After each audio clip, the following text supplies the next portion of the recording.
en un mundo en constante cambio que usted merece entender, porque es imposible interpretar la realidad que vivimos sin conocer cada uno de sus colores. Porque muchos son los tonos de la actualidad. Presentamos Matices.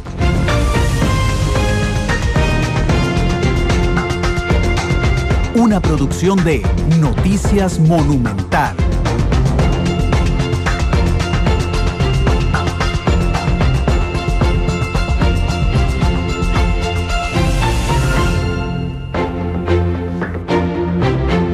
Son las 2 de la tarde con 2 minutos. ¿Qué tal? Buenas tardes, bienvenidos a una nueva edición de Matices. Hoy nos cayó como anillo al dedo porque habíamos planteado toda esta semana el análisis de los 100 días de la administración Solís Rivera que se cumplen el sábado. Bueno, hoy hay un... No sé si es un punto de inflexión. La cosa es que llegó un punto interesante donde Iván Barrantes, el medio asesor, colaborador de Luis Guillermo Solís, no sabemos a esta altura cómo nombrarle, se fue o lo fueron, tampoco sabemos, porque no queda claro nada en esta historia. Sabemos que Iván Barrantes era un asesor de ad honorem del presidente. Ad honorem porque no se le pagaba salario, sin embargo ocupaba una oficina en Casa Presidencial donde se gasta luz, depreciación, etcétera. La ley impide tener una oficina en Casa Presidencial si uno no tiene contrato con Presidencia. Este es el primer punto que ha sido desconocido olímpicamente por las autoridades de gobierno en este tema en particular. Don Luis Guillermo dice que el viernes él toma la decisión de pedirle a Iván Barrantes que se separe. El viernes Iván Barrantes da las primeras declaraciones aquí en Monumental. Muy bravo, llamó, estaba molestísimo. Tal vez lo traicionó su estado de ánimo. Dijo cosas que podrían ser juzgadas como muy poco prudentes. Y hoy se hace el aviso. Lo que yo no entiendo es por qué, si el presidente Solís le avisa el viernes a Iván Barrantes, porque lo deja hablar viernes, sábado y domingo con la prensa. Iván Barrantes salió hoy en la mañana y dice, yo me fui, a mí nadie me pidió que me fuera, y a las 11 sale el presidente Solís diciendo que no, que él pidió que se fuera. Así es que bueno, nadie sabe cómo está la historia finalmente. Pero bueno, era una oficineta chiquitita, supongo que ahora don Iván podrá buscarse una oficina más grande para trabajar. Hoy el tema es los 100 días más bien de la administración Solís Rivera. 100 años, estaría cansadísimo don Guillermo. Vamos a tener una mesa de lujo analizando este tema. Gracias a Adolfo, dice que está en sintonía, a Zach 406, a Tucán, a Stuart Marín, al Choclo, ya les digo porque hay un montón de gente hoy con el programa, a Gretchen Viranesco, a Mario Zúñiga, a Sebastián, a todos los que ya nos reportan sintonía desde temprano. Como es normal en Matices, vamos a empezar con nuestro boceto. Hoy cambiamos, habíamos preparado un reportaje para el noticiero que vamos a usar aquí en Matices, que es los puntos de polémica en estos primeros 100 días. Recordémoslo y venimos con el análisis.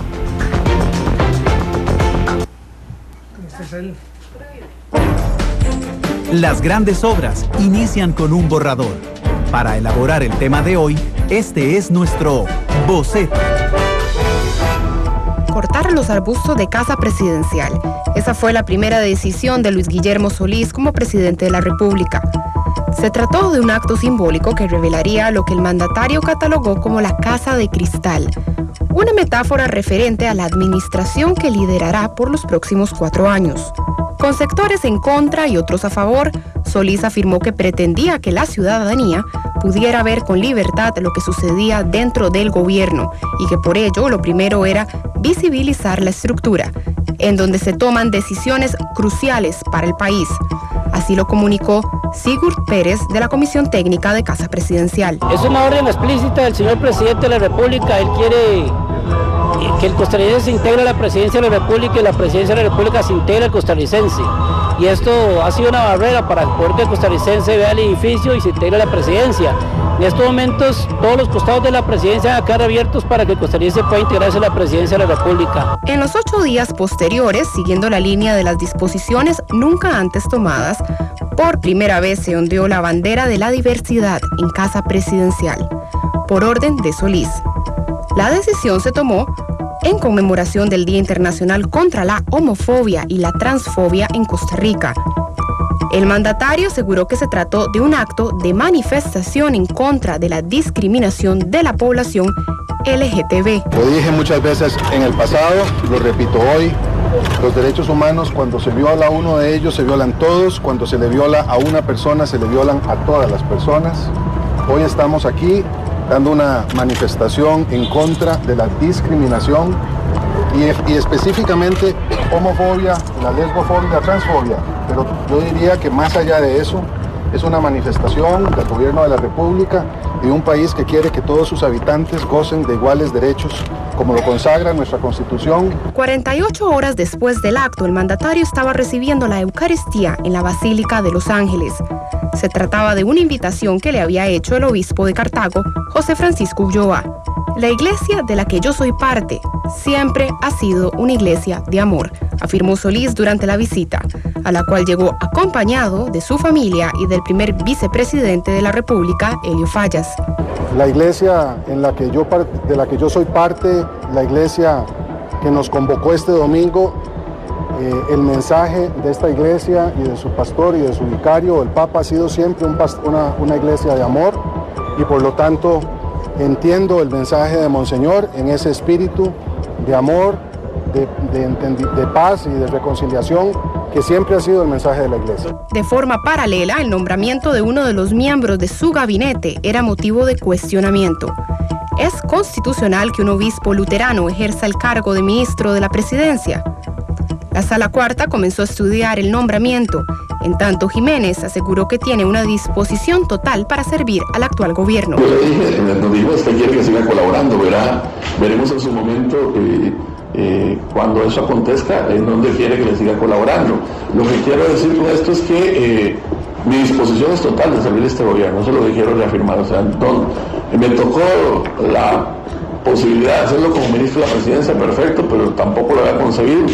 Y estaba dispuesto a asumir otros áreas que él me había mencionado en algún momento y sigo en esa disposición. En cuanto a compromisos en tiempos de campaña, Solís prometió a la ciudadanía, como una de sus prioridades, bajar el costo de la electricidad. Lo que le he pedido a mis compañeros del gabinete es que me digan cuáles son las opciones para bajar la luz, para bajarla ya.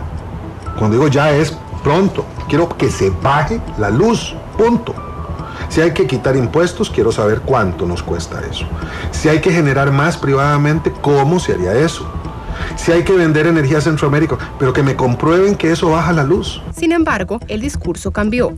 El gobierno, en palabras del ministro de la Presidencia, Melvin Jiménez, aseguró que tenían 4 años para poder hacerlo. ¿Y cuánto tenemos para hacerlo? 4 años tenemos para hacerlo. Tenemos que conocer el terreno, no tenemos 100 días, tenemos que profundizar en las condiciones para poder hacer una propuesta. Ahora nos hemos encontrado con condiciones que nos dicen que tenemos que tener una propuesta de consenso con los diversos actores para poder que cada uno haga su parte y poder lograr una tarifa sostenida energética a lo largo del tiempo. Sumado a esto, el mandatario eliminó la posibilidad de reducir el impuesto único al combustible para bajar el precio de la gasolina, debido a que esta decisión elevaría el déficit fiscal, indicó Solís. Y claramente la sugerencia del ministro del ARECEP respecto de ese tema no es viable por razones fiscales, significaría un aumento inmanejable del déficit fiscal. O sea que aquí hay un tema que tendremos que discutir en otros términos. De forma reciente, el 31 de julio, el presidente levantó un veto del expresidente de la República, Óscar Arias, y permitió a más de 200 artesanos continuar con el mercado ubicado en la calle 13 bis, que se ubica al costado oeste del Museo Nacional en San José. Hay una orden de desalojo para el lunes y ahora hay un levantamiento del veto, y así es que yo espero que haya lucidez de parte de la municipalidad y no se convierta esa orden no se haga efectiva, porque eso rompería con una ley que fue aprobada por la Asamblea Legislativa y en su momento y que fue después resellada tras el veto por una comisión. Solís recibió el rechazo del sector municipal, especialmente el de la Municipalidad de San José, la cual aseguró que se trató de una medida inconstitucional. Por último, lo que Solís aseguró que haría de primero, cerrar el Consejo Nacional de Vialidad, comenzó a ser tema de conversación en el mes de agosto. Sobre el tema de cerrar CONAVI, esa es una aspiración que mantengo, pero entiendo que ese es un proceso. Es un proceso que pasa por un factor determinante que es el fortalecimiento del MOP para que tenga la capacidad de asumir una serie de funciones de las cuales fue desposeído y que se requiere que retome antes de cerrar al CONAVI, lo cual además pasa por una importante modificación legal. De esta forma, el gobierno cierra sus 3 primeros meses en medio de la polémica sobre las decisiones que ha tomado la primera administración del partido Acción Ciudadana. Por el momento, el presidente de la República prepara el informe de sus primeros 100 días, el cual presentará ante la Asamblea Legislativa el próximo 27 de agosto. Sin duda, los 100 días del gobierno han tenido una amplia gama de tonos, los cuales profundizamos hoy en Matices.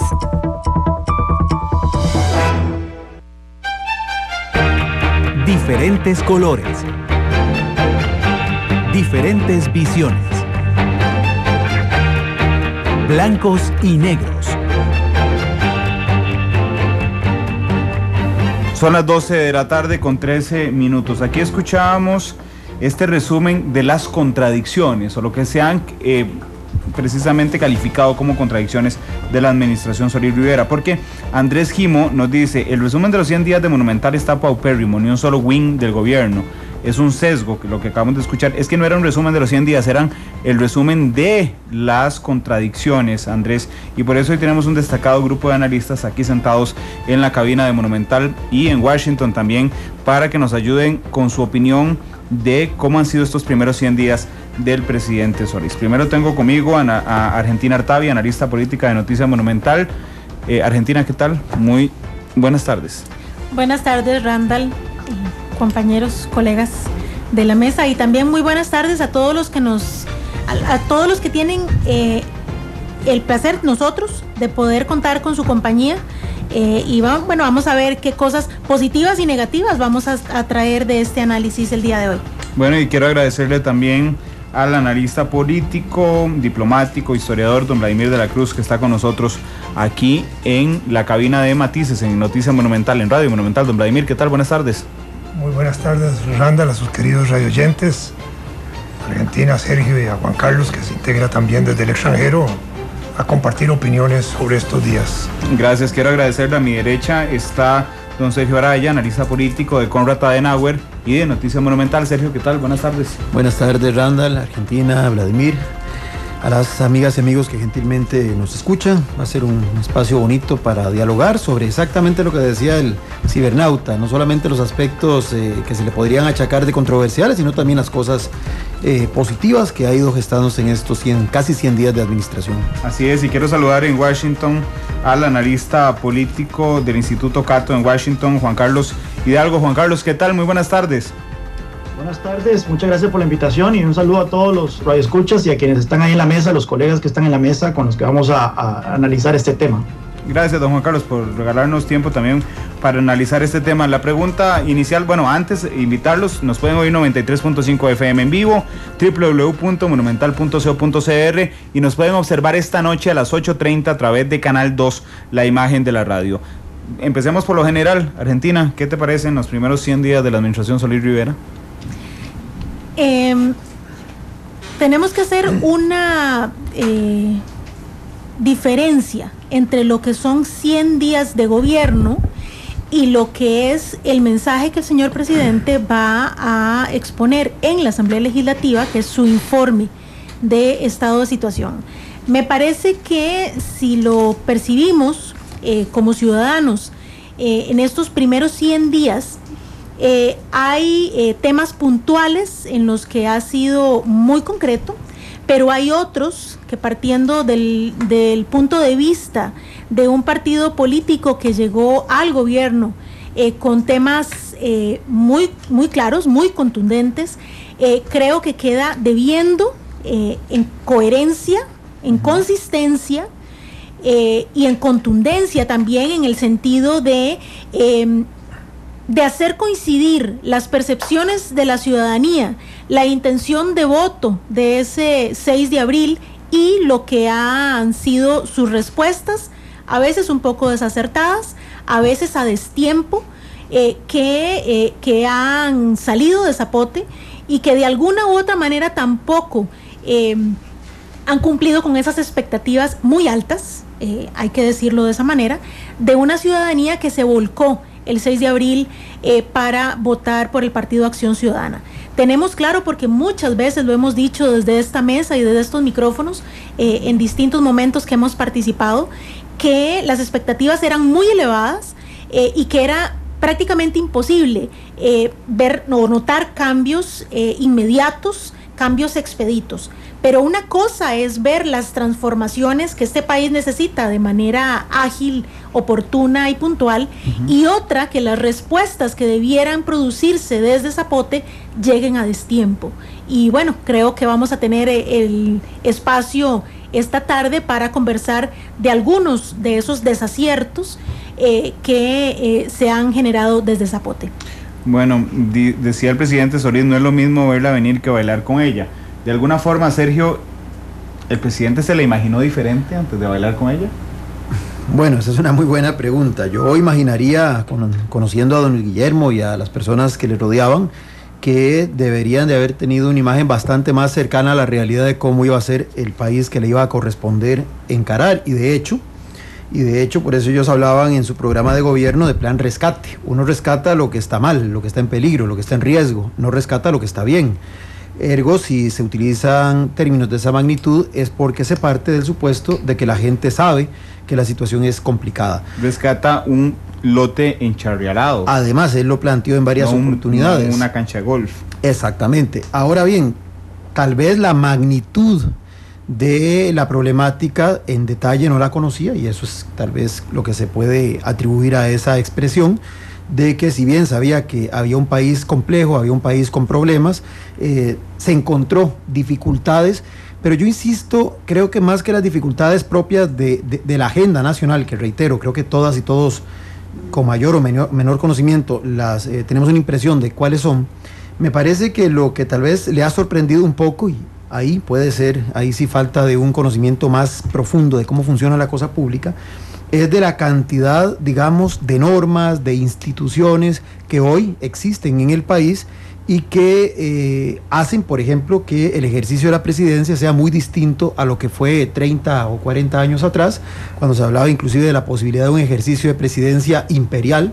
Ahora existe una serie de legislaciones, de controles que de alguna manera pueden provocar mayores dificultades para una efectiva gestión, y tal vez por ahí se ha encontrado con que las cosas no son tan simples como, por ejemplo, hacer acuerdos horizontales con universidades para trasladar funcionarios de una universidad a ejercer cargos de gobierno sin que en este último se les pague algún tipo de honorario y se les mantenga el salario que reciben en la universidad. O interpretar la Constitución. O interpretar la Constitución como suponer entonces que una persona del Estado clerical, del Estado, digamos, aunque no fuera católico. Clerical luterano. Exactamente, pues también aparentemente no debería de estar ejerciendo un cargo. Vamos a ver en este caso qué dice la Sala Constitucional. Pero me parece que lo que sí lo pudo haber tal vez tomado, como se dice popularmente, fuera de base, es que justamente hay un aparataje institucional y un marco jurídico bastante complejo que dificulta la toma de decisiones. Y siento que por la expertise de él, que nunca había ejercido una función pública de alto nivel, y de muchos de sus colaboradores, eso sí está pasando factura. Don Vladimir, ¿a usted qué le parece? Empezó poniéndose la soga en el cuello el presidente Solís, poniéndose 100 días simbólicamente para hacer un examen de su gobierno.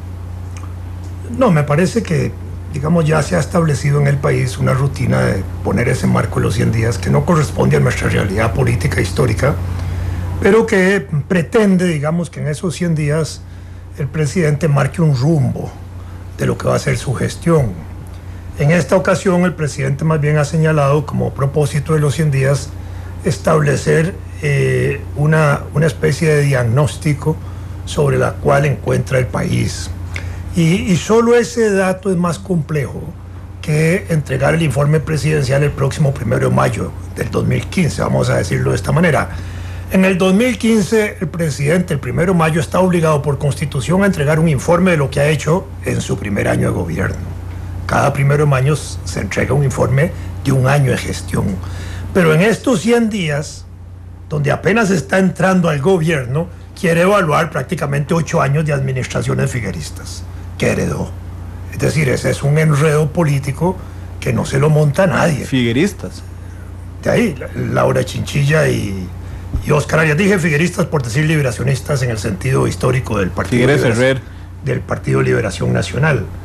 En ese sentido, echarse 8 años de gobiernos encima, evaluarlos sin considerar los 8 años de la Unidad Social Cristiana, para decir en ese otro orden que ahora son aliados de gobierno desde el 1 de mayo, en ese tanto, ese es un enredo que no se lo compra cualquiera. Porque el Estado tiene 328 instituciones, aparte de los 20 y tantos ministerios. Es decir, ¿qué pretende el presidente entregar a los 100 días de informe? Un análisis radiográfico, como si hubieran pasado un escáner en toda la situación política del país, en todas las instituciones políticas del país, para decir, hemos encontrado esto bueno, esto malo, estos nudos aquí, vamos a tratar de desenredar estos nudos por aquí. Pero estamos hablando de 328 instituciones, es decir, ese no es un informe cualquiera. Si pretende dar esa radiografía al país, si lo que pretende es decir, encontramos 5 o 6 problemillas principales y sobre eso los vamos a resolver de esta manera, habría que esperar que no sea como la oferta que hizo de sus principales medidas al iniciar el gobierno, a lo cual en los siguientes 8 días los periódicos ya le caían encima diciendo que las carreteras y las alcantarillas y todas no estaban en la situación que él había dicho. Y en ese sentido es muy peligroso.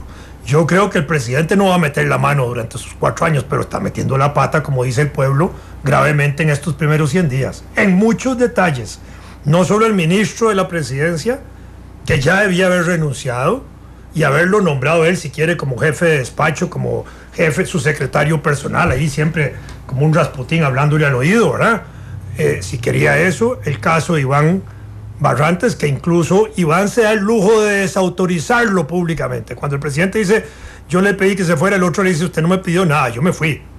Y le baja el piso, sí, al presidente, sin guardarle ninguna consideración de amistad, ni de respeto, ni de jerarquía, debido a que todavía hasta hoy lo mantuvo ahí, y cosas de ese detalle, ¿verdad? Es decir, yo pienso que aquí, o el pleito que se produce entre el ministro de la Presidencia y la ministra de Salud, claro, donde le bajan el piso a la ministra de Salud, y era suficiente como para que hubiera renunciado, porque la dejaron en la calle.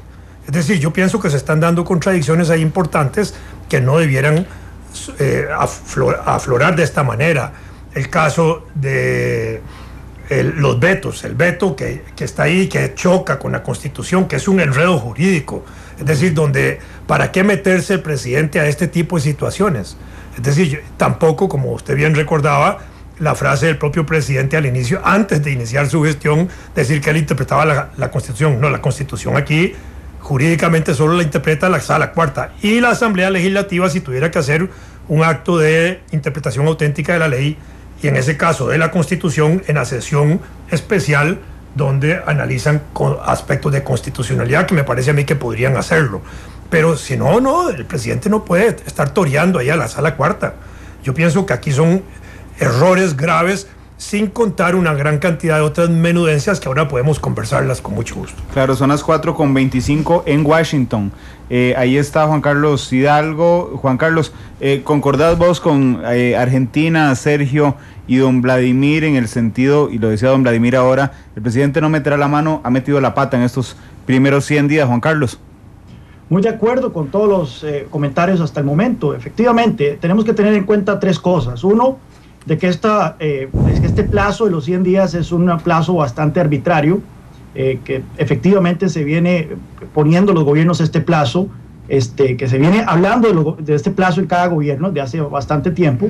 Sin embargo, en esta ocasión fue el mismo gobierno el que se puso este plazo de dar este diagnóstico a los 100 días, incluso incorporando una figura bastante nueva hasta ahora dentro del ordenamiento político costarricense, que es que el presidente vaya a la Asamblea Legislativa a dar un informe a los 100 días, incluso ser interpelado por los diputados, algo que considero que va a ser un ejercicio positivo, que ojalá se haga un ejercicio regular por parte del presidente Luis Guillermo Solís. Sin embargo, claramente que es el mismo presidente el que se puso este plazo y por lo tanto no se puede achacar como una mezquindad a aquellos que estamos utilizando el mismo plazo establecido por el gobierno para demandar por lo menos un norte. Y ese es el segundo punto que quiero poner aquí.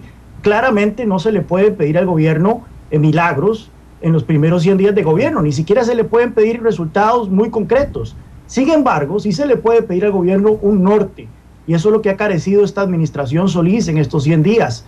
Vemos que el gobierno no termina de arrancar, no termina de señalar un rumbo sobre hacia dónde va a salir en temas como el tema fiscal, como el tema energético, como el tema de competitividad, como el tema comercial, etcétera. Vemos al gobierno dando palos de ciego.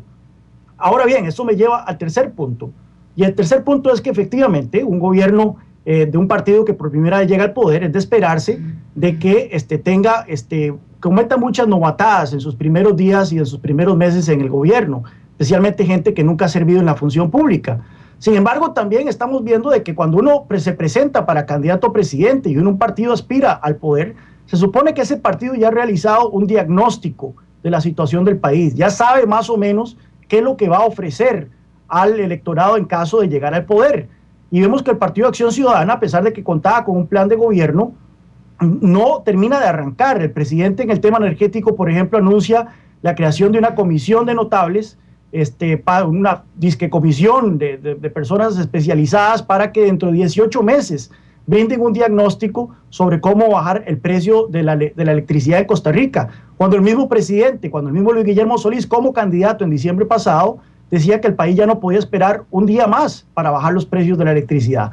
En fin, nuevamente vemos cómo lo que adolece este gobierno es una falta de norte. Se ha enfocado muchísimo en la simbología y eso le valió muchísimo a Luis Guillermo Solís en la campaña. Sin embargo, gobernar no es una campaña y vemos que sí, uno puede izar la bandera del movimiento de diversidad en la Casa Presidencial, lo cual considero bastante positivo, pero si usted luego se rehúsa a enviar legislación como la ley de sociedades de convivencia a la Asamblea Legislativa, esto definitivamente manda señales negativas de que el presidente parece seguir en campaña y no tiene deseos de gobernar. Así que está bueno que el presidente se le dé un jalón de orejas. Ahora bien, hay señales muy preocupantes. Estoy leyendo, por ejemplo, declaraciones que dio el presidente esta mañana en conferencia de prensa, donde aduce que las críticas que está recibiendo su gobierno provienen de sectores interesados en desestabilizar a su administración, lo cual me suena un poco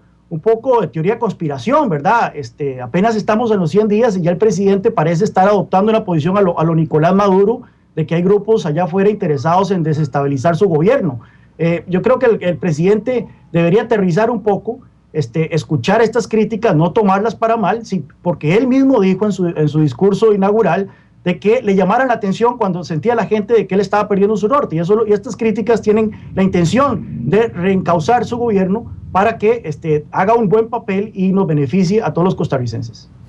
Juan Carlos, de alguna forma el amplio apoyo popular que recibió en las urnas don Luis Guillermo lo hizo pensar a él primero o a su equipo de colaboradores más cercanos que podría ser prácticamente, no digo lo que quisiera, pero que el panorama iba a ser mucho más fácil sin tomar en cuenta que no tiene una mayoría en la Asamblea Legislativa, que esto es política, por supuesto, y no es un juego de niños, en el sentido de que tiene fuerzas opositoras, políticamente hablando, muy fuertes. Juan Carlos.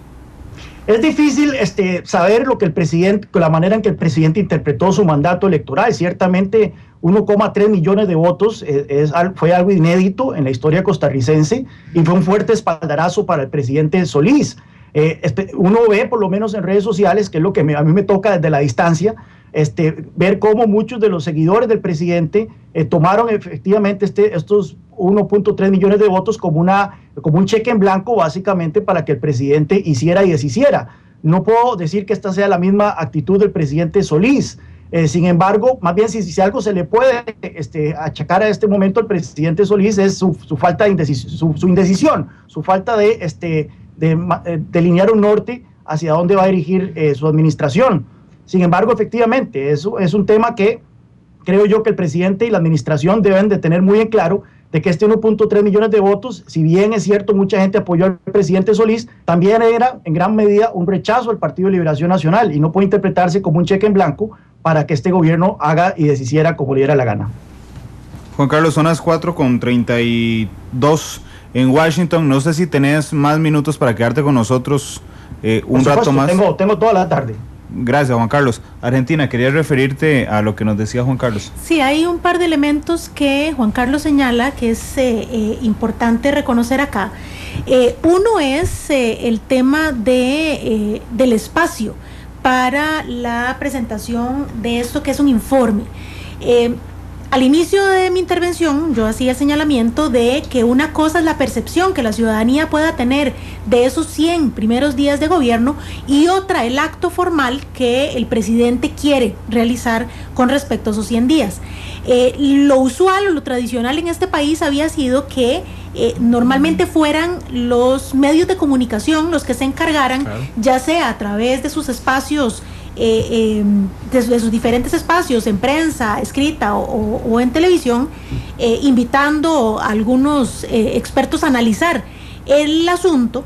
Ahora lo que cambia es que es el propio presidente el que pide, digamos, el espacio y lo hace en la Asamblea Legislativa, pero no como una rendición de cuentas, justamente porque es imposible en 100 días lograr cambios trascendentales o cambios demasiado evidentes en una realidad nacional que es muy compleja.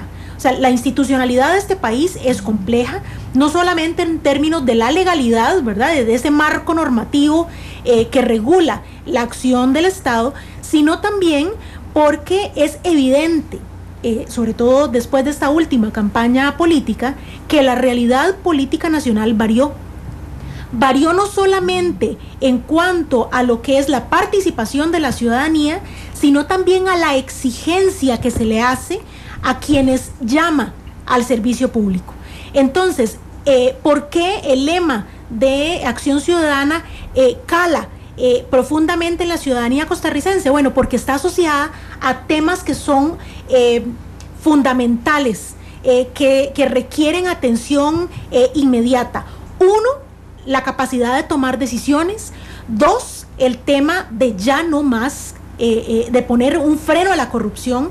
Y luego viene otro tema que está muy asociado al bienestar y a la calidad de vida de los ciudadanos, que tiene que ver con el costo de vida, que tiene que ver con el costo de los servicios públicos y, digamos, en un nivel un poquito más abajo está la infraestructura y está el tema del combate a la pobreza.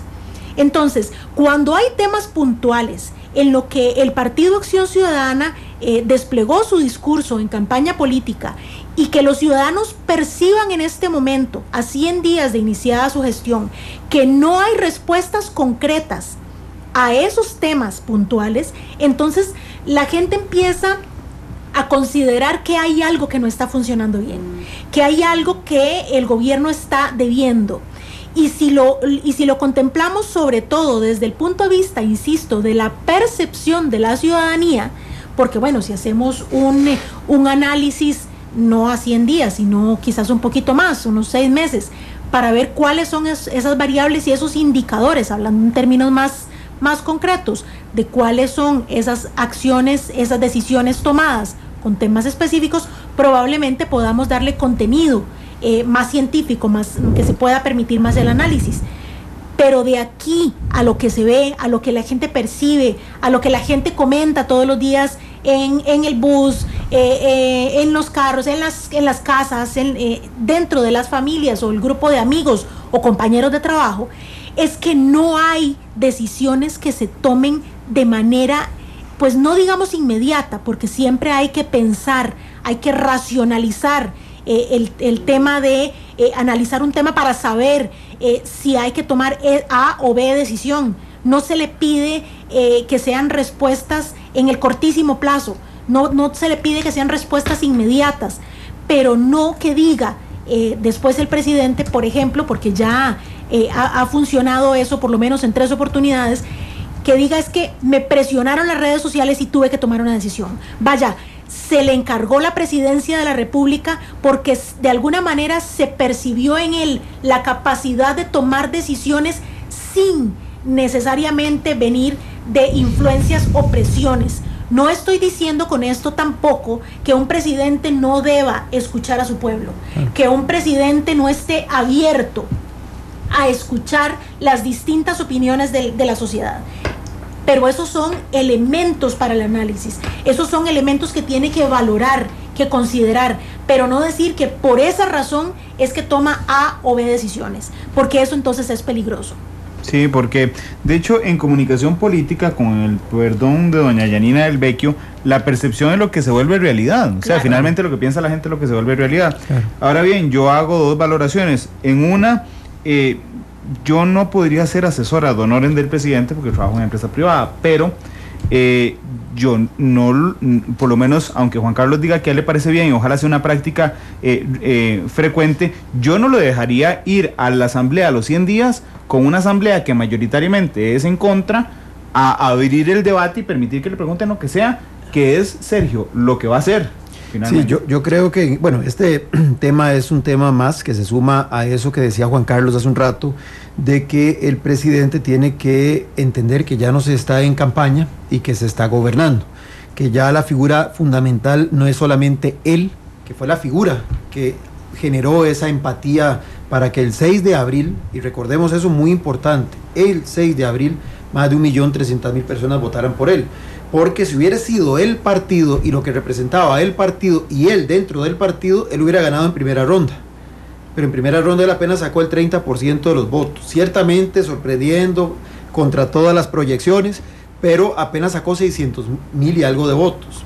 La gran diferencia se da a partir de la segunda ronda, donde quedan únicamente cara a cara dos personas, una de las cuales decide en marzo convertirse en candidato pasivo, y entonces él encarna ese sentir que bien dijo Argentina, esa necesidad que tenía la gente de buscar algo distinto, sin que eso distinto estuviera bien claro de qué se trataba.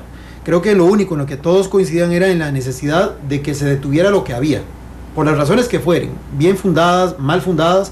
Existía la necesidad colectiva mayoritaria de la población de que hubiera un cambio, pero un cambio en cuanto a los que estaban ejerciendo el poder, porque en lo que es ya la praxis política, cómo se traduce ese cambio en acciones concretas, creo que ahí sí había bastantes divergencias de criterio, o probablemente había alguna gente que ni siquiera se planteaba en qué consistiría ese cambio, más allá de eso, del cambio de personas y del cambio de partido político conduciendo el país. Entonces, ¿qué es lo que pasa? Don Luis Guillermo, obviamente que ese periodo, y así tenía que ser, era el centro de atracción, era el elemento aglutinador, y por tanto todo giraba en torno a él. Una vez que él asume la presidencia, ya él tiene que entender que el ejercicio de la conducción pública es más compleja que simplemente crear una empatía circunstancial con la gente para que eso se traduzca en votos a su favor, y ahora sí necesita comenzar a establecer un equipo que además comulgue con su visión de mundo, comulgue con su proyecto político, entienda cómo funciona el aparataje público, el aparataje institucional, el marco jurídico, y puedan juntos echar adelante un proyecto país, sea cual fuere este. En este caso específico, entonces, a mí me parece, con todo el respeto, que lo que se persigue es una prolongación de la campaña, es decir, es mantener esa empatía que él creó previo a la elección del 6 de abril con un segmento importante de la gente, llevarlo a ese escenario para, de alguna forma, porque ahí no sabemos cuál será el contenido del informe, que bien ha señalado Argentina, no puede ser rendición de cuentas, porque en 100 días no puede rendir cuentas de mayor cosa. Así que él lo que está es creando una expectativa para darle a lo que vaya a decir él ahí algún tipo de espaldarazo popular. Pero pues, si vos fueras asesor, ¿lo dejarías ir a responder preguntas de los diputados? En mi contexto me parece que es arriesgarse demasiado, sí, porque además hay una correlación de fuerzas al interior de la Asamblea bastante desventajosa. Hay gente dentro de un partido político de oposición que tienen bastante experiencia en las lides políticas y que perfectamente pueden encontrar esos puntos grises o esos puntos negros para desacreditarlo, y lo que se puede visualizar desde su visión como una forma de consolidar esa imagen, de fortalecer aún más esa relación con la ciudadanía, se puede más bien revertir, y puede que más bien este desencanto que se comienza a percibir en algún sector de esa misma gente que estaba tan emocionada con su llegada al poder, y se puede agudizar si sale mal parado de esa intervención en el plenario. Bueno, por eso es que yo creo que difiero de Iván Barrantes cuando se dice que él lo llevó a la presidencia. Fue una razón más coyuntural. Es porque había un montón de razones. Don Vladimir, a mí me han dicho como director de medio de comunicación que es que nosotros criticamos muy fuerte al PAC. Sin embargo, hay una cita bíblica que dice que con la regla que mides serás medido. El PAC había criticado fuertemente la corrupción, la falta de transparencia, y es así finalmente como se les está midiendo en el gobierno. Pareciera ser inclusive que se les olvida a veces de dónde vienen, don Vladimir. Sí, pero ¿a quién hay que criticar? Sí, de criticar se trata. Porque no está gobernando Liberación, no está gobernando la Unidad Social Cristiana, no está gobernando accesibilidad sin exclusión, ni los cristianos minoritarios, ni el Frente Amplio. Hay un partido gobernante, se llama Partido Acción Ciudadana, y tiene un presidente que se llama Luis Guillermo Solís, que no es un bebé en política, entendámoslo. Hasta el año 2003 fue secretario general del Partido Liberación Nacional, el partido histórico más importante del país después de 1953, que ha gobernado 9 veces, desde el gobierno y 2 veces desde la Asamblea Legislativa en el 58 y en el 66, de manera que de 17 gobiernos del 53 para acá, en la práctica ha gobernado 11 veces, y él llegó a ser secretario general de ese partido, incluso cuando se cumplió que fue en el 2003, el 45 aniversario de ese partido. Luis Guillermo sacó una página en los periódicos entera a todo dar, hablando de las bondades de ese partido, de manera que no es un neófito. Estaba metido en política desde el gobierno de Oscar Arias, desde su primer gobierno, en Cancillería, como embajador, en fin, como una gran cantidad de cosas que hacen que él conociera la estructura del Estado, conociera cómo funciona un partido en gobierno y cómo funciona un partido en oposición, porque él fue secretario general en oposición. Es decir, no estamos hablando de una persona que no conocía a dónde iba, que encontró una finca en Charralá, pues seguramente que sí. Ahora tiene que decirnos... Sí, pero es que él se propuso a chapearla. ¿Cuál parte de la finca va a chapear? Es que él se propuso a chapearla. Está bien, pero digamos que hay áreas de la finca que tal vez no pueda chapear, entonces tiene que decirlo con claridad. Y no es fácil señalar una finca de esta naturaleza, donde él muestra una idea de limpieza, de transparencia, etcétera, donde no se sienten de un modo efectivo, digamos, los instrumentos con que va a chapear, ni tampoco la forma como va a chapear, ni hacia dónde quiere llevar esa chapia, ¿verdad? Porque yo creo que aquí son las cosas medulares. Cuando hablamos de la estructura del Estado costarricense, de todas sus instituciones y de todos sus ministerios, no estamos hablando de un engranaje muy simple, es demasiado complejo. Ellos mismos se han dado cuenta en estos primeros 100 días que no es tan fácil administrar esa institucionalidad. Cuando el señor presidente nombra sus primeros funcionarios, que además lo hizo en cascada, en un acto de debilidad muy extraño, 3 tandas, ¿verdad? Porque parecía que no encontraba a quien quería gobernar con él. 3 entregas eran. Sí, 3 entregas. De pronto, en la primera semana, una vez que los ha nombrado, empiezan a renunciarle varios. Y después les renunciaron otros.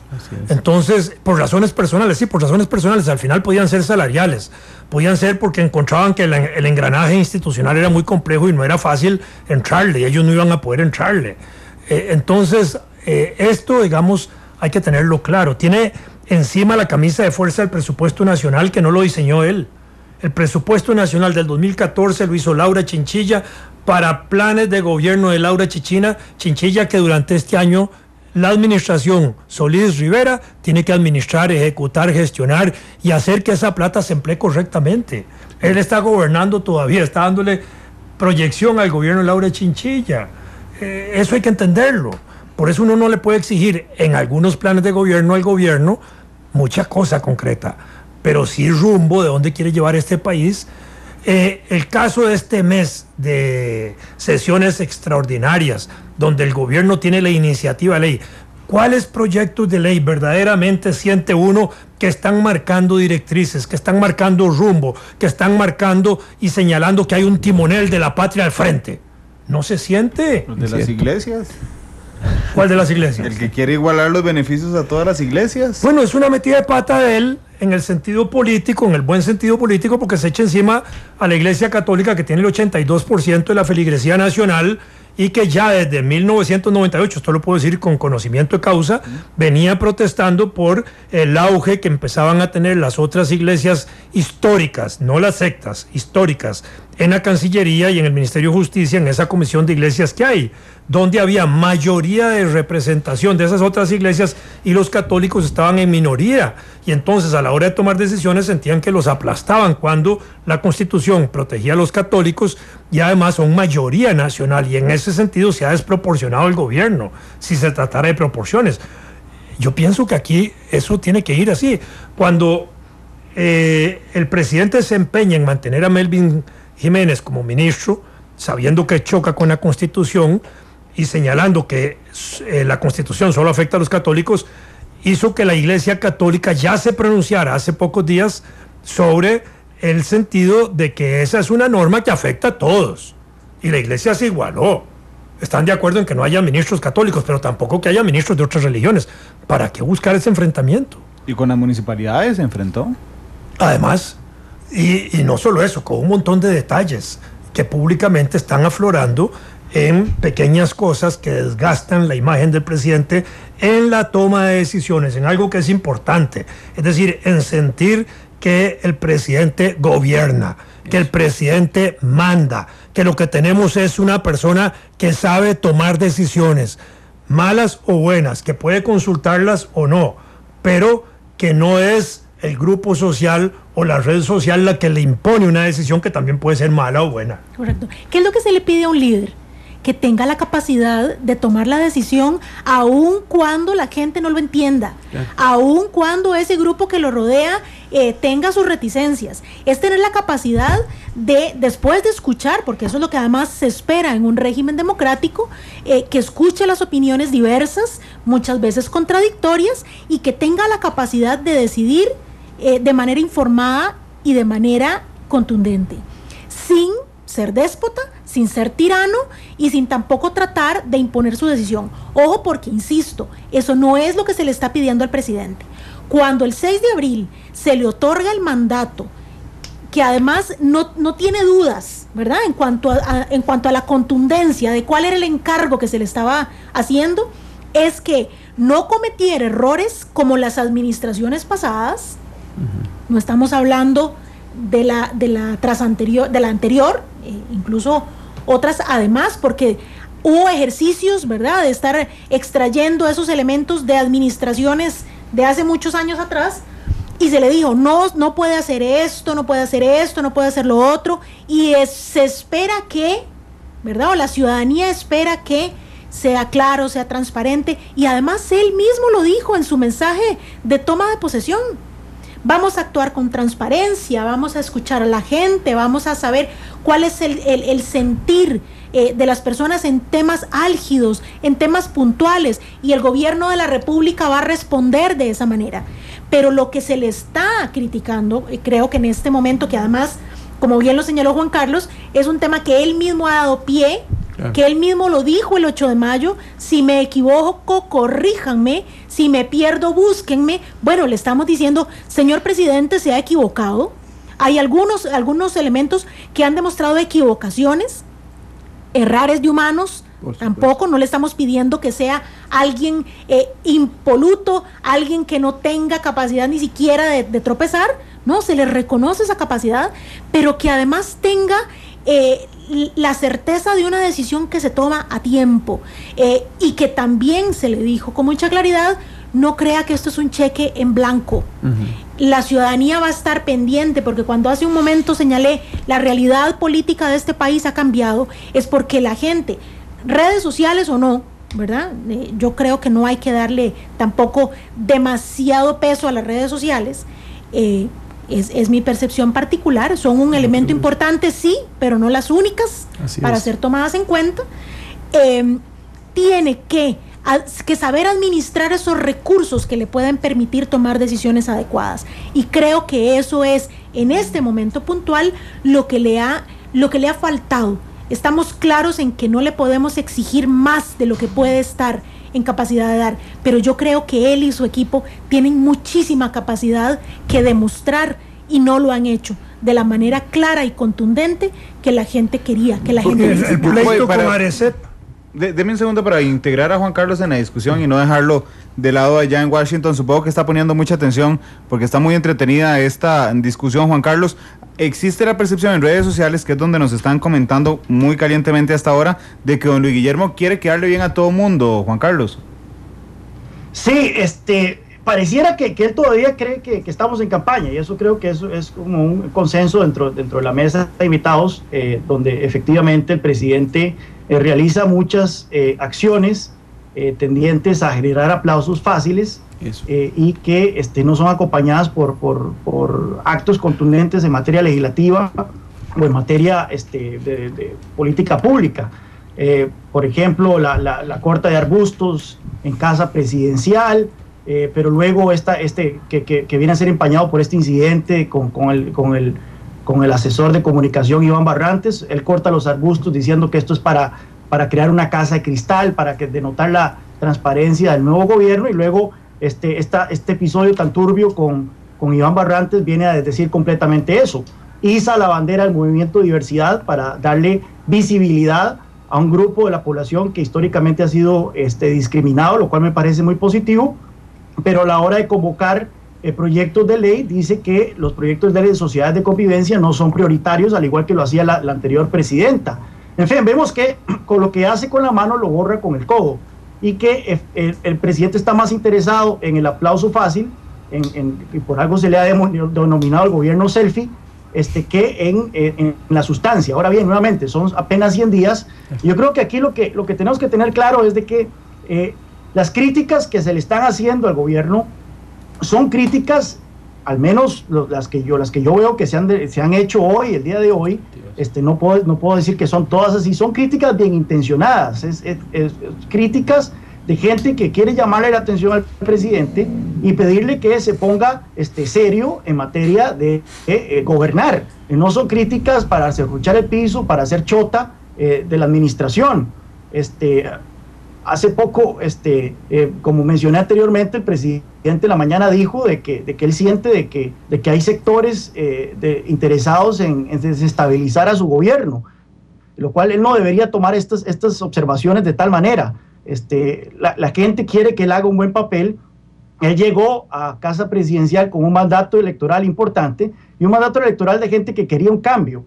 Especialmente lo que quería era un cambio de los gobiernos de liberación nacional, donde había una percepción muy alta de corrupción, de amiguismo, de inoperancia en la función pública. Es común, y como mencioné anteriormente, es común de que un gobierno en sus primeros 100 días cometa novatadas, especialmente viniendo de un partido que nunca ha gobernado. Pero bueno, tampoco, como dice don Vladimir, tampoco don Guillermo Solís es un novato en la política. No solo ha sido un académico por muchas décadas en la Universidad de Costa Rica, sino que también ha participado activamente en política también por muchas décadas. Nunca antes había habido un gobierno con tantos académicos y catedráticos universitarios, y el hecho de que no supieran, por ejemplo, que no depende del Poder Ejecutivo determinar el precio de los servicios públicos, eso denota no una novatada, sino ingenuidad al máximo. Así que, en fin, lo importante aquí es que el gobierno tome a bien estas observaciones, y por eso yo considero, como un gran seguidor del sistema parlamentario británico, considero que es un buen ejercicio el que el presidente vaya a la Asamblea Legislativa y reciba estas críticas en persona. Uno de los grandes problemas de los sistemas presidencialistas es que los presidentes se sumergen en una burbuja en donde no le llegan las críticas, no le llegan las observaciones, no le llegan los comentarios tendientes a buscar un cambio de rumbo. Así que yo considero que es muy positivo por parte de la administración Solís este ejercicio que está planteando de ir a la Asamblea Legislativa, hacer un informe de lo que va o de lo que quiere hacer, y por otra parte recibir comentarios y críticas por parte de los diputados. Si el presidente lo maneja bien, creo yo que más bien ayudaría a su gestión y no sería un posible bochorno como alguna gente podría temer.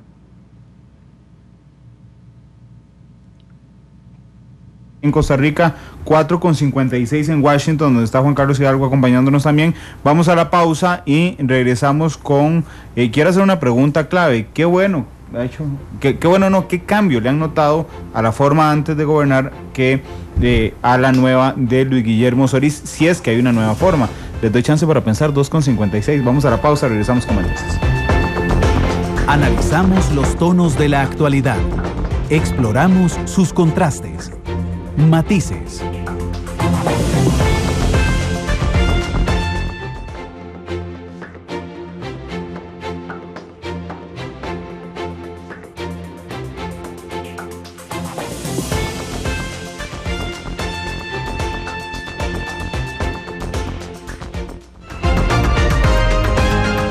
La actualidad, sus tonos, sus contrastes.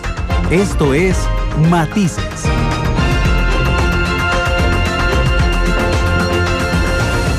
Son las 3 de la tarde con 2 minutos. ¿Cuánto duró el corte? Como 4 minutos, 5 minutos.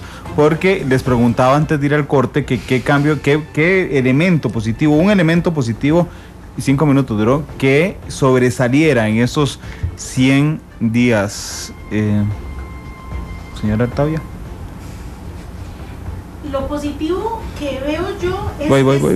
Ahora sí. Lo positivo que veo yo es la posibilidad que le está abriendo a este ejercicio democrático de ir, algunos dirían a la boca del lobo, sí, de ir a la Asamblea Legislativa a decir cómo encontró la realidad, cómo encontró la situación. Este estado de situación que una y otra vez se han encargado tanto él como sus asesores más inmediatos de decir qué es lo que va a dar pie, esperaría yo, ¿verdad? Eso es lo que yo esperaría de ese documento, que sea no solamente decirnos cómo encontró la casa, ¿verdad? Sino cuáles van a ser esas líneas de acción, cuál va a ser ese plan de acción. Lo veo positivo porque es un ejercicio riquísimo para la democracia, en el que el presidente de la República va a la Asamblea Legislativa y ahí, sabiendo que no tiene mayoría legislativa, puede encontrarse con una oposición fuerte que probablemente, o esperaría yo, que haya estudiado cuáles son esas líneas gubernamentales y que se produzca un debate como pocas veces estamos acostumbrados a ver, que lo hemos visto en otros países, ¿verdad? Y que, insisto, sería o podría ser un buen ejercicio democrático donde se puedan extraer de verdad aspectos relevantes de mejoramiento, en la misma línea del presidente, de corregir algunas acciones que quizás no han tenido la claridad necesaria y de encontrar rumbos. Nuevos rumbos también que este país requiere y que la ciudadanía apostó, ese 6 de abril, apostó por encomendarle al presidente Solís. Yo tal vez le diría que para iniciar con esto yo me plantearía una pregunta anterior. Claro. ¿Cuáles son las expectativas que yo tenía para poder juzgar si algo es bueno o malo? Es decir, para el que quería un cambio radical, así que el 8 de mayo a las 12:01 todo se cambiara de una forma irreal, fantasiosa, por supuesto que entonces no hay nada positivo que señalar. Para los que querían que a partir del 8 de mayo comenzaran denuncias un día sí y otro también de todo lo supuestamente negativo de los anteriores gobiernos, tampoco entonces habría nada positivo que catalogar. Para los que de alguna forma ven que ha sido un gobierno que con todo y esto que hemos señalado está tratando por lo menos de tomarse un tiempo para entender que la cosa es compleja, podríamos decir que lo bueno ha sido entonces justamente esto que estamos paradójicamente aquí señalando, que es que ha querido más bien tomarse un tiempo, no tomar decisiones tal vez en lo sustantivo precipitadas.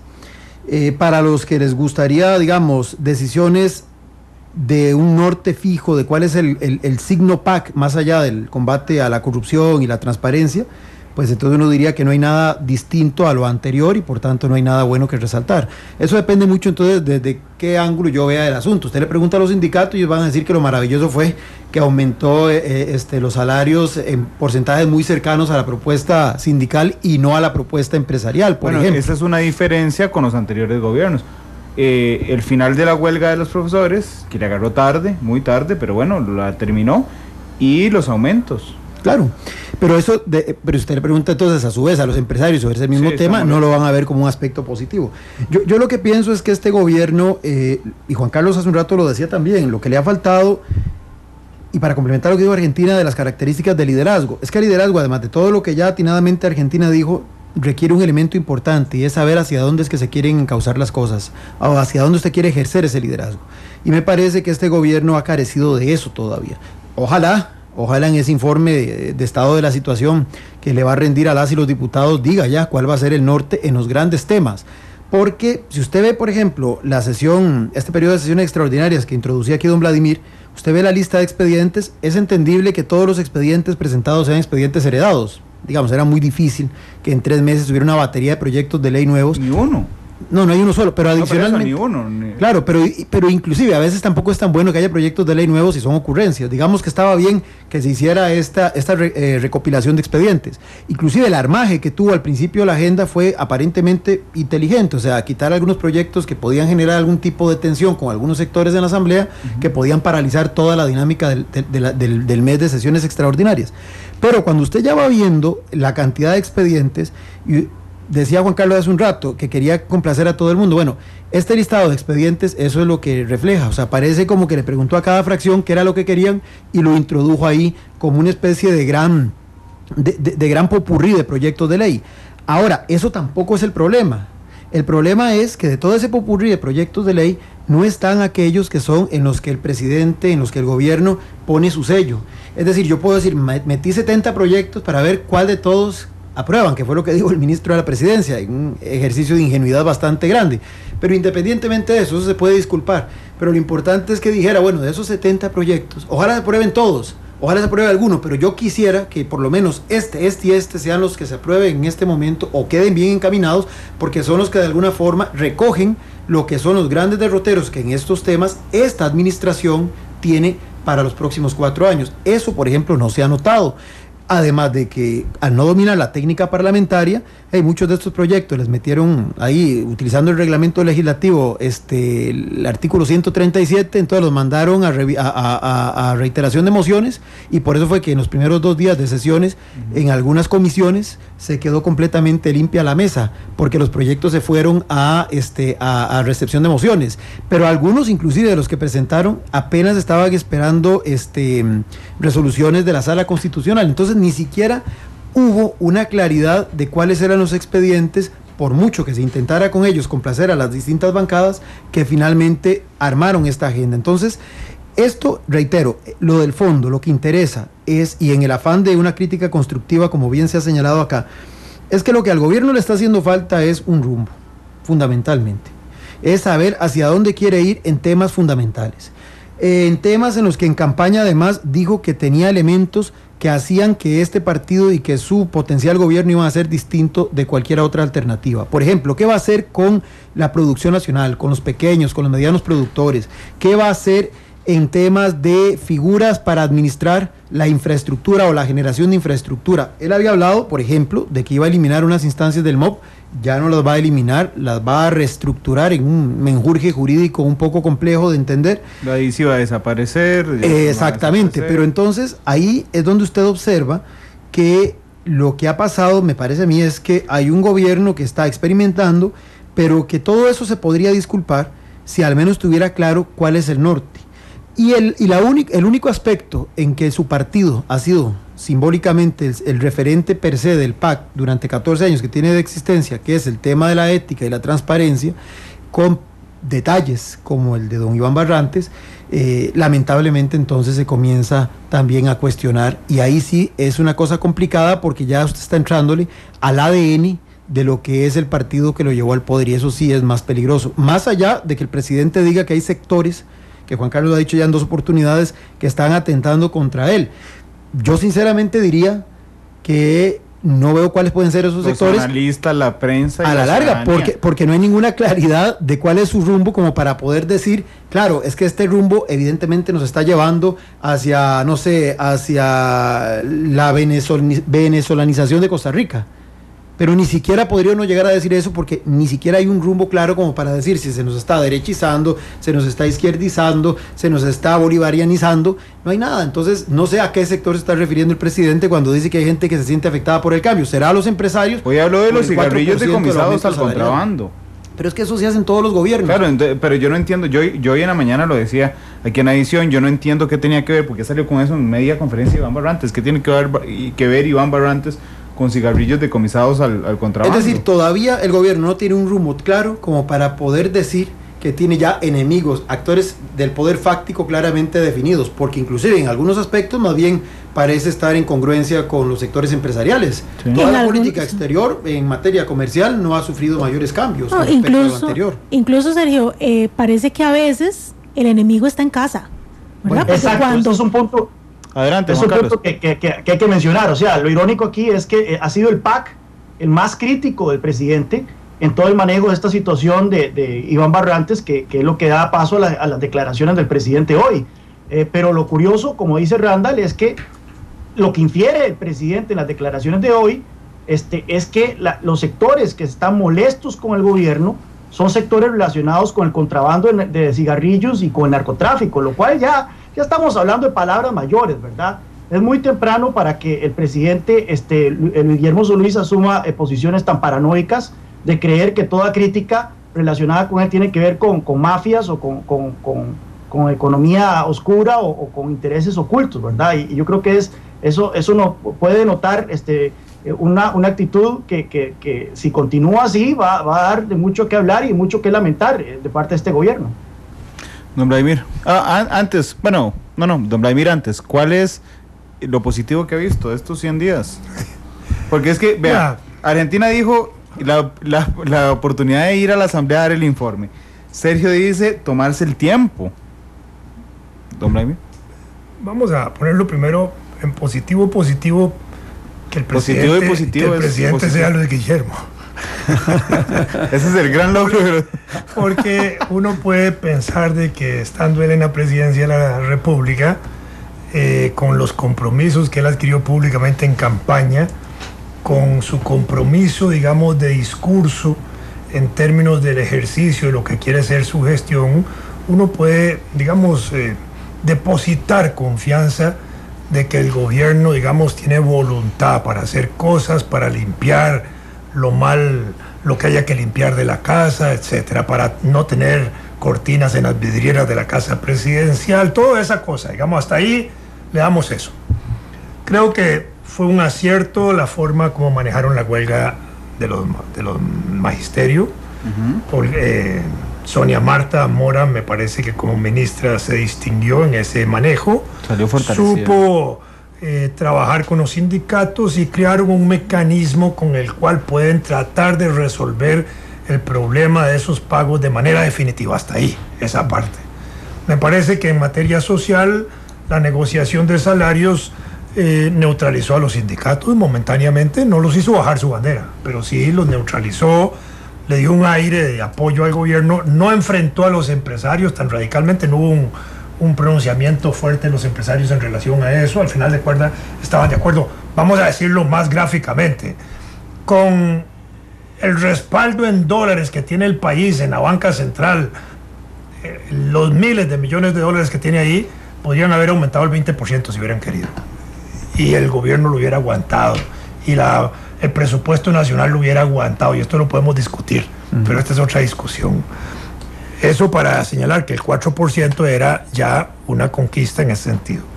En materia de comercio exterior, me parece que el gobierno que había anunciado antes de asumir gobierno, o Luis Guillermo y el PAC, que iban a volarse los tratados y que no iban a hacer eso, tuvo que sentarse seriamente a valorar de que los tratados ahí están, son autopistas de desarrollo del país, de las cuales ya no nos podemos salir, y se vio obligado el presidente de la República a ir a los Estados Unidos con una gira acompañándose del sector empresarial más fuerte del país, a dar signos de confianza a la inversión extranjera y signos de confianza de que no iba a variar los ejes de política exterior del país que han sido exitosos en ese sentido por más de 20 años. Y yo creo que eso, de alguna manera, es una rectificación de planteamientos del PAC de los cuales ya no se va a salir.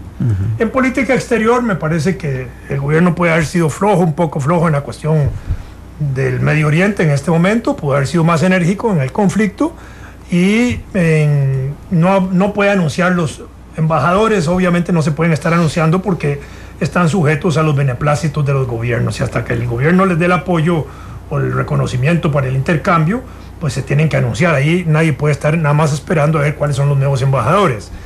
En el caso de la ONU, nombrar a Juan Carlos Mendoza es un cuadro político, fue presidente de la Asamblea Legislativa, un cuadro destacado del PAC.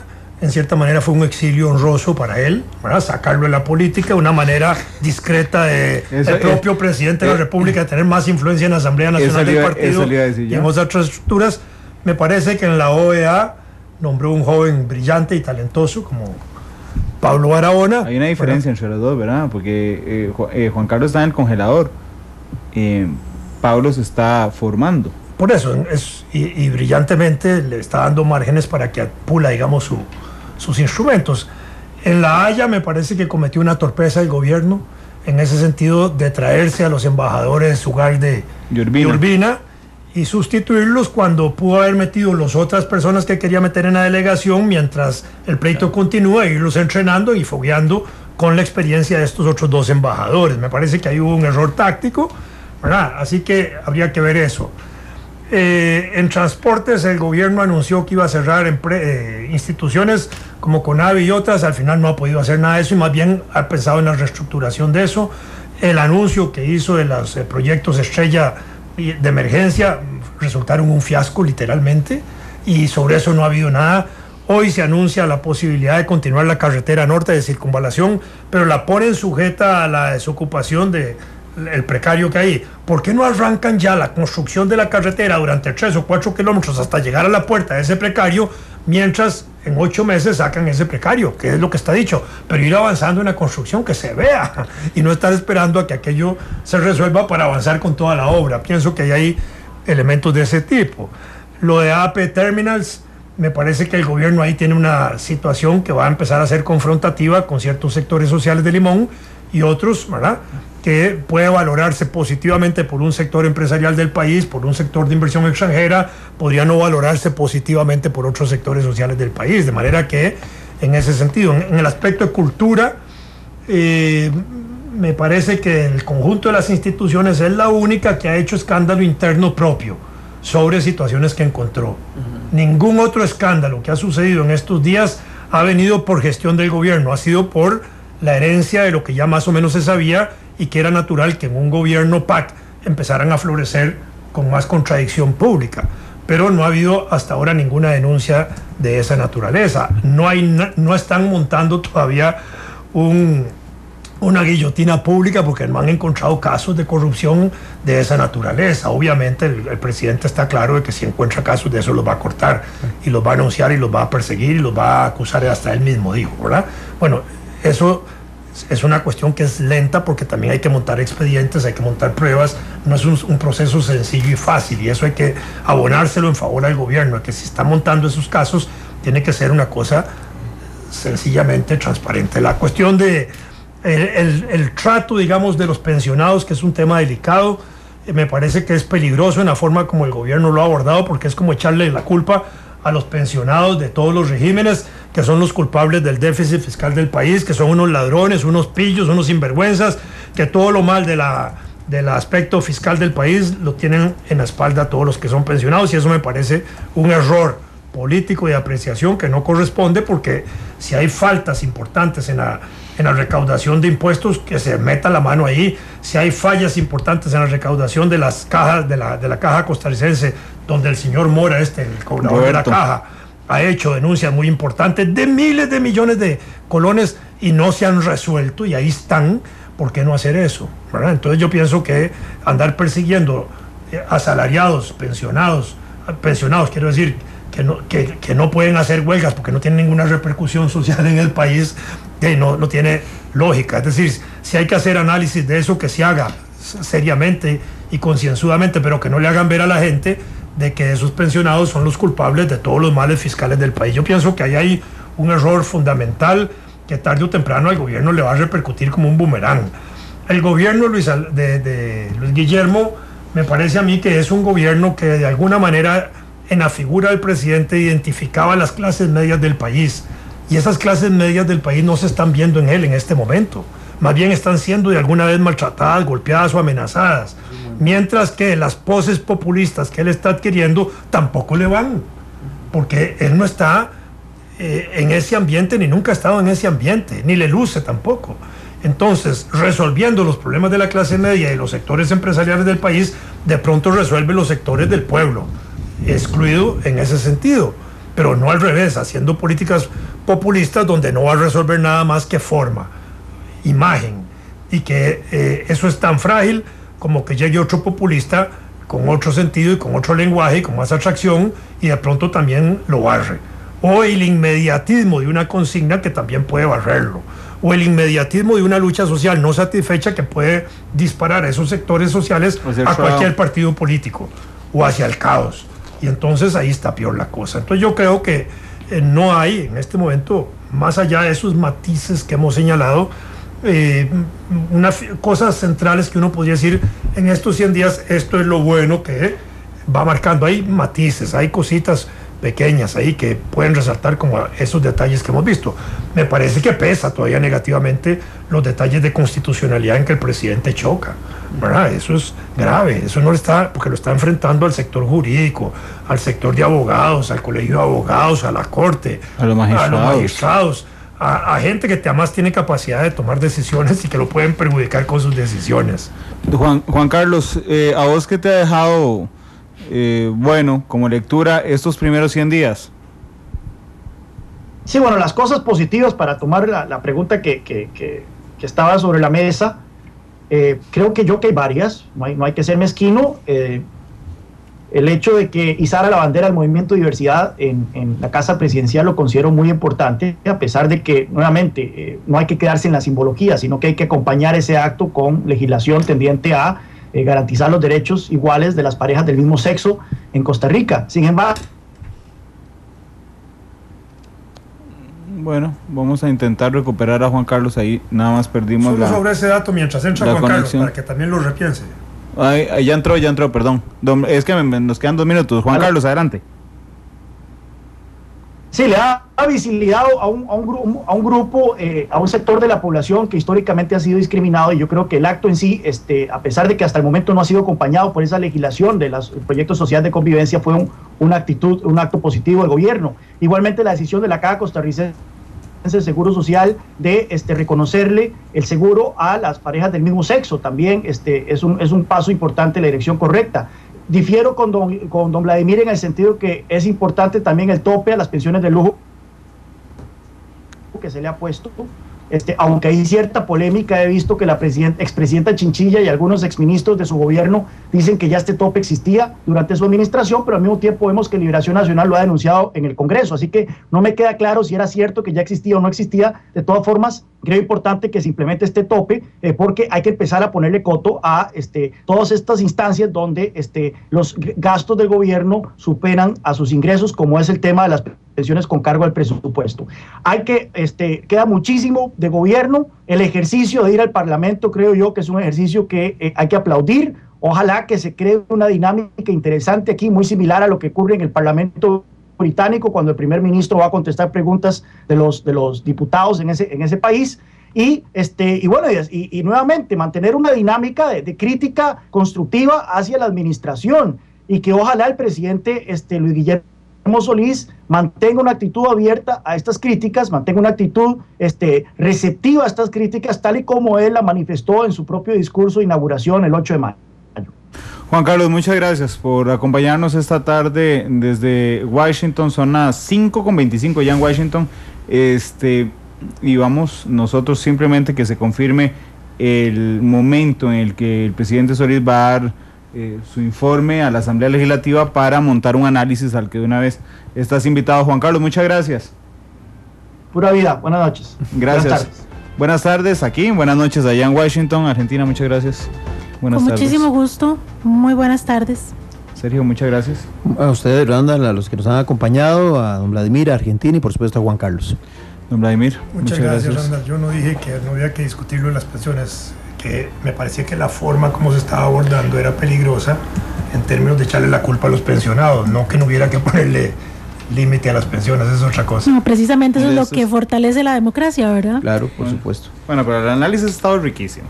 Eso es lo que fortalece la democracia. Nosotros, el análisis, el debate, y esperemos que eso suceda Yo, el próximo 29 Yo solo quisiera de decir agosto. una cosa, si Sí. me permitieran un titular, yo diría que este gobierno lo que le ha faltado es estrategia. Es bueno en lo táctico, pero le falta justamente lo estratégico. Bueno, a mí hoy me dijeron que me había escuchado soberbio en la segunda edición, soberbio de soberbia mala, cuando dije el presidente pidió que le corrigieran cuando estaba equivocado. Yo le dije, con gusto, presidente, de parte del pueblo costarricense, no me lo estaba echando yo. Es porque, hoy lo dije en la mañana, Vox Populi, Vox Dei, no es darle toda la, digamos, todo el poder de decisión, porque él es el que decide, pero hay que escuchar a la gente, y a veces solo falta sentido común. Yo lo escribí ayer, creo, o antier en mi Facebook personal, dije, yo sé que el presidente sabe lo que tiene que hacer, solo no, que no haya cómo hacerlo. También dijo que lo buscaran si se perdía, ojalá que no se pierda tanto que no se pueda encontrar. Ojalá. Sí, 3:26. Toda esta semana lo dedicaremos al análisis de los 100 días, excepto mañana, que les tenemos una sorpresa en Matices. 3:26. Feliz tarde.